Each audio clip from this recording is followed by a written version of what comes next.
My dear students, in the previous video, you have learned that what is data science, why we are studying this data science. So today we are going to learn about the data analytics overview.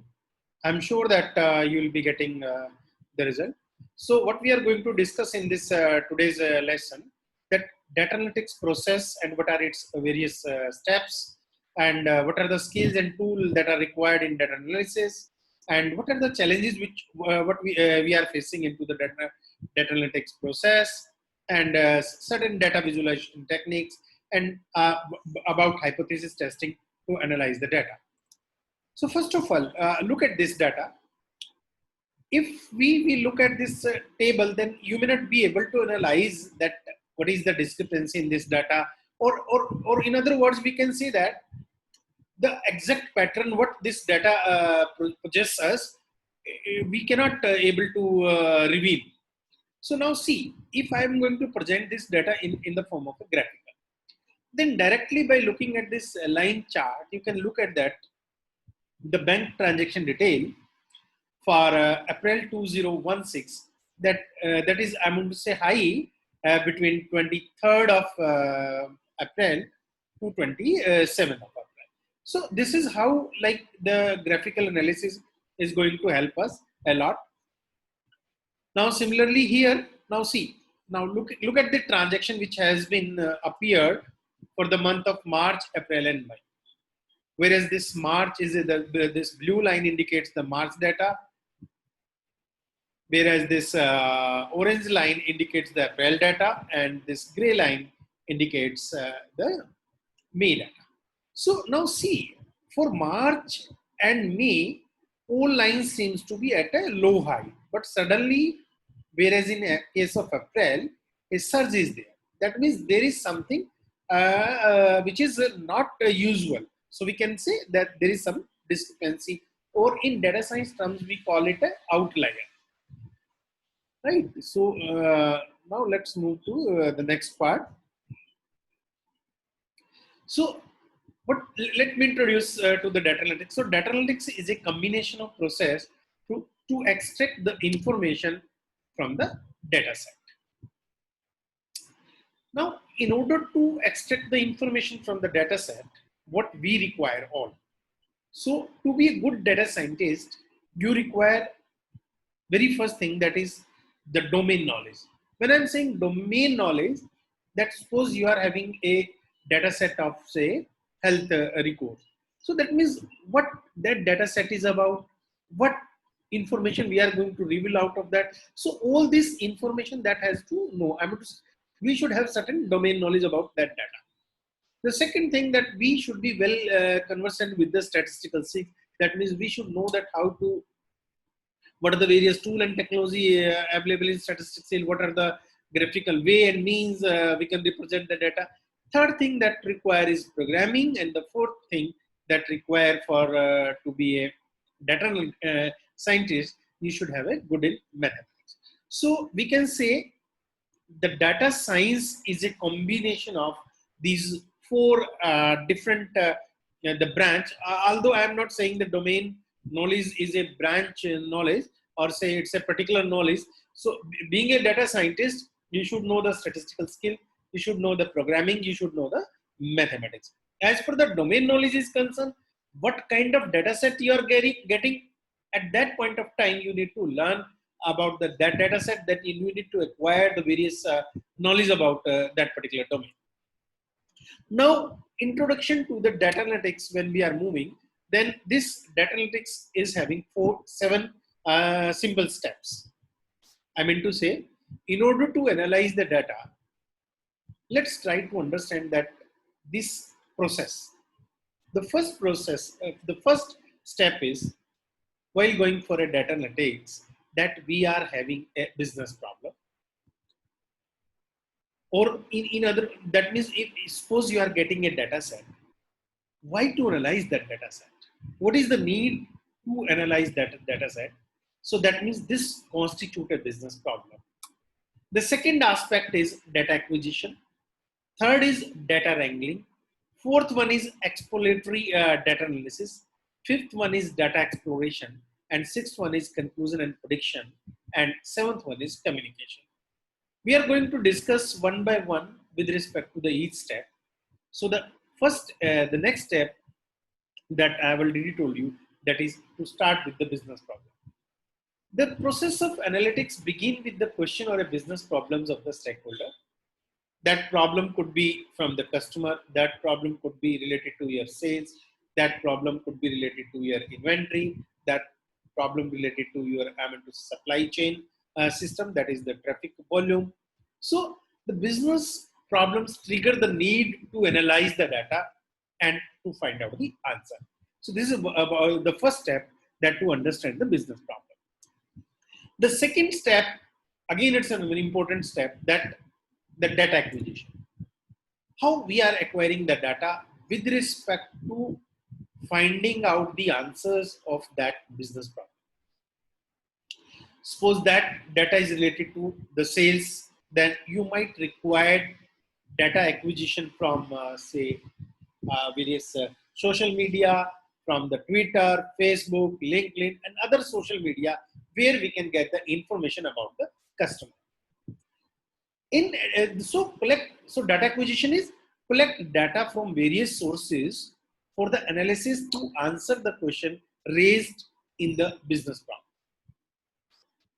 Other type of data we can collect from the server logs that can be extracted from the enterprise system servers to analyze and optimize application performance. Right. So in this phase, in order to particularly execute this phase, a data scientist should have expertise in file handling. It's a different format of files we are having. We are having video formats, we are having image formats, we are having HTML format, we are having like docs format. So the file could be in any number of formats, and the data scientist must have the knowledge of web scraping as well. Then coming to the next part of this is data wrangling and exploration. We call it two-phase. Let's divide these steps into two phases. The first that we are discussing is data wrangling.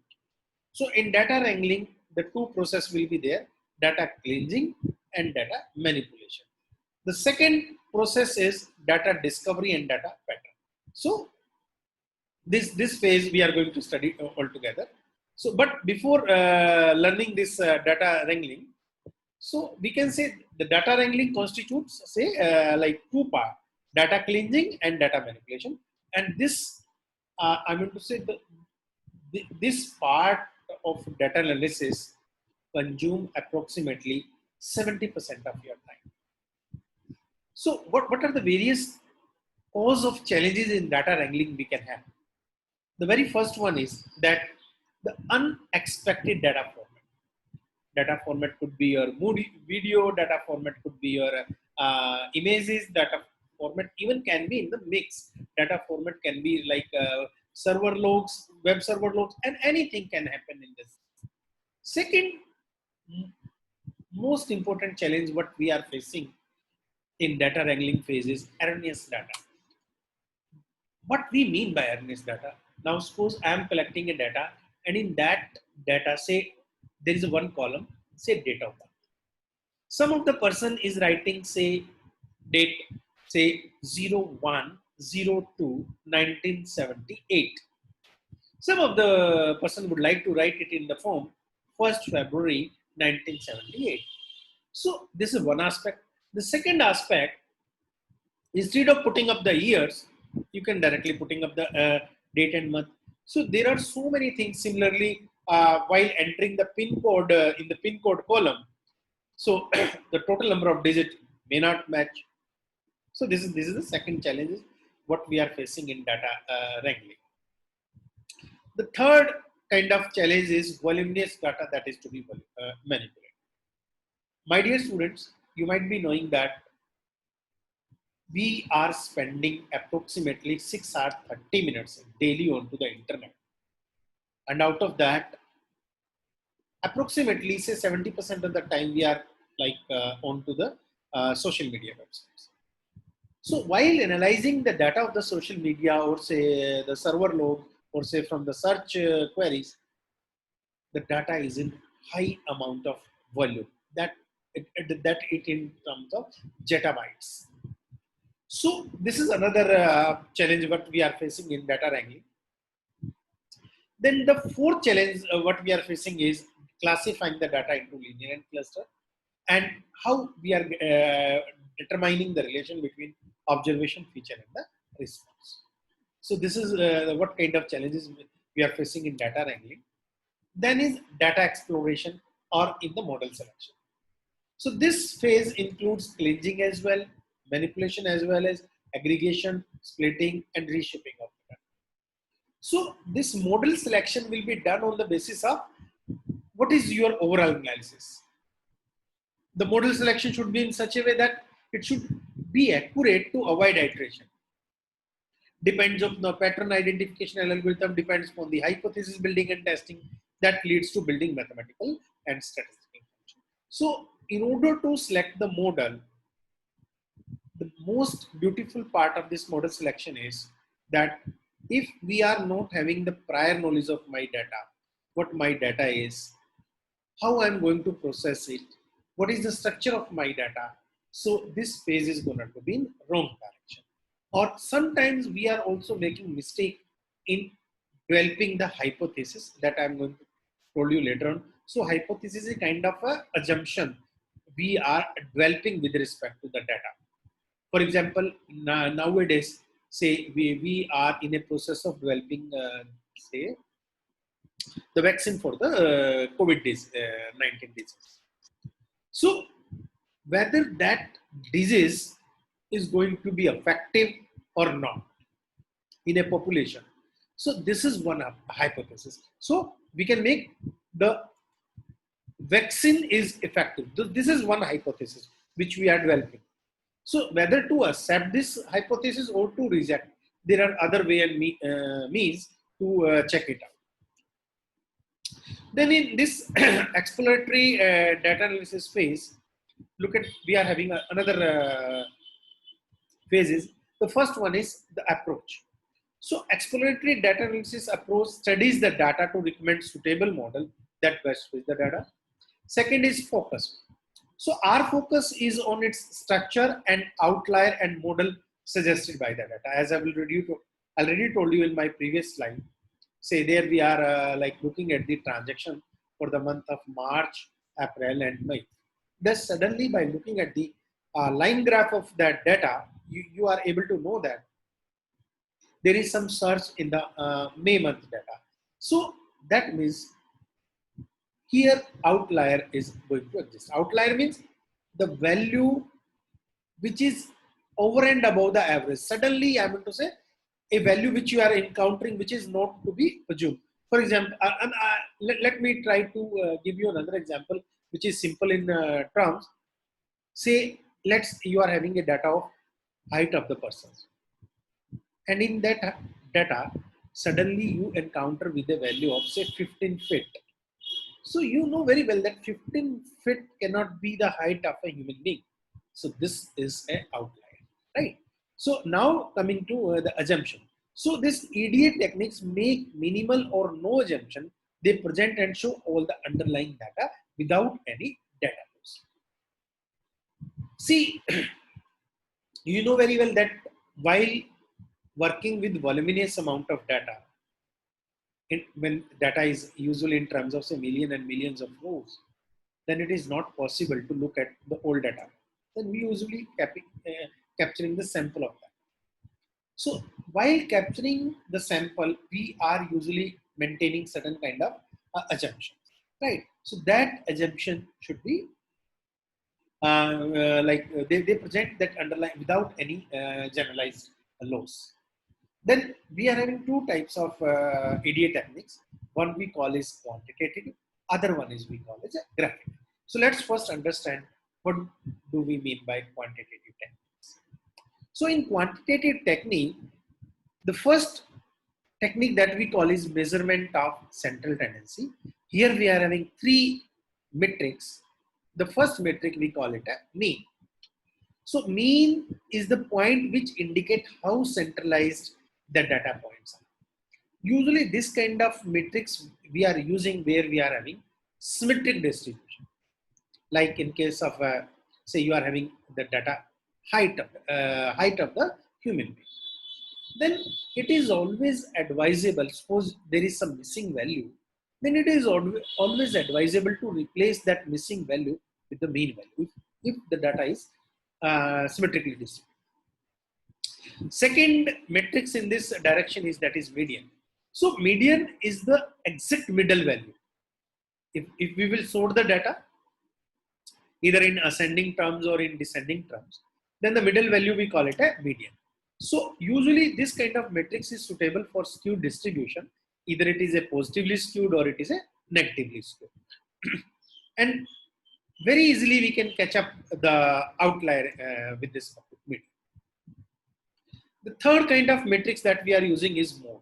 And usually we are using this matrix where we are having the data in terms of frequency, that say with height 5 feet, 7 persons are having in a class. With height 5 feet 6 inch, 11 persons are having in the class. So here 5 and 7, that means this we call it a frequency, and that this so most common value of the data, that is frequency. Here we are using the mode. Then is the measurement of spread. When I'm talking about measurement of spread, that how my data is spread with respect to the mean value.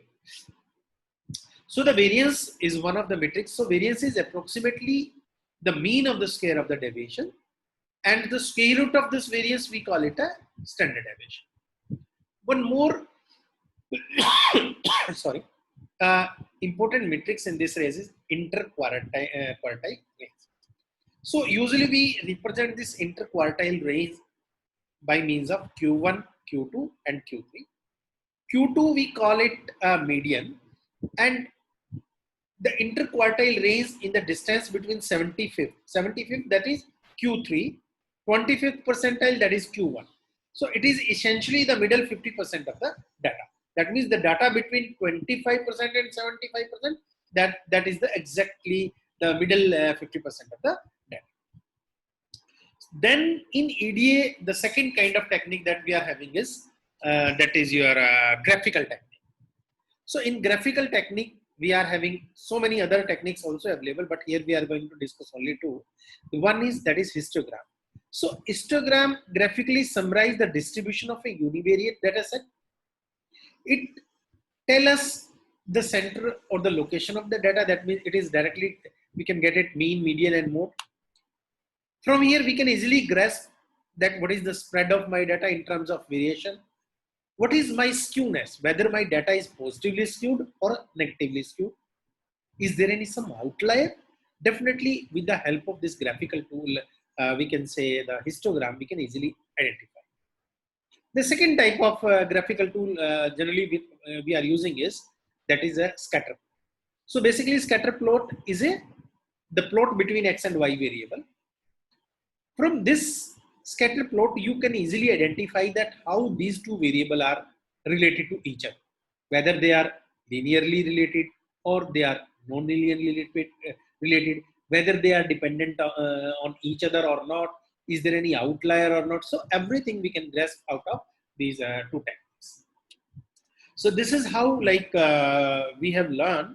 Just I have given you the overview of data analytics, that what we are doing in the data analytics, what are the various phases, starting from the understanding the business problem, then to data acquisition. In data acquisition, the various phases, data wrangling, exploratory data analysis, and then to the further phases. So here, let's try to understand what is your understanding. So what is the goal of data acquisition? Is it collect the data from various data sources, or to answer the business questions through the graphics, or to collect the web server logs, or to scrape the web through web API? Think it over and just give me the answer in your say message box. So here that means A, C, D. That is all things we are doing. Na? Collect data from the various data source, whether it is a Twitter is there, social media is there. We are also collecting the data from web server logs. We are also like scraping the web through various web API. But here, answer business question through graphics we are not doing in this data acquisition, right? Data acquisition is a phase which comes after the business problem. So here we are collecting the data, right? Then next question is, what is the EDA technique? That is exploratory data analysis. Is it the analysis of data using quantitative technique? We have just done it now. Conduct only a small subset of the data, that means sampling. Third, the analysis of data using graphical techniques, or suggest admissible model that best fit the data. Think it over. So here A, C, and D. So most of the EDA techniques are graphical in nature, and a few quantitative techniques and also suggested model best fit the data. They use almost the entire data with minimum or no assumption, right? So the conclusion that in this phase, involve the use of mathematical and statistical function, then require the model selection, training, testing to help in forecasting. This phase is called the machine learning, as data analysis is fully or semi-automated with minimum or no human intervention. We call it a conclusion or a prediction phase, right? That we are going to discuss in my next video. Thank you.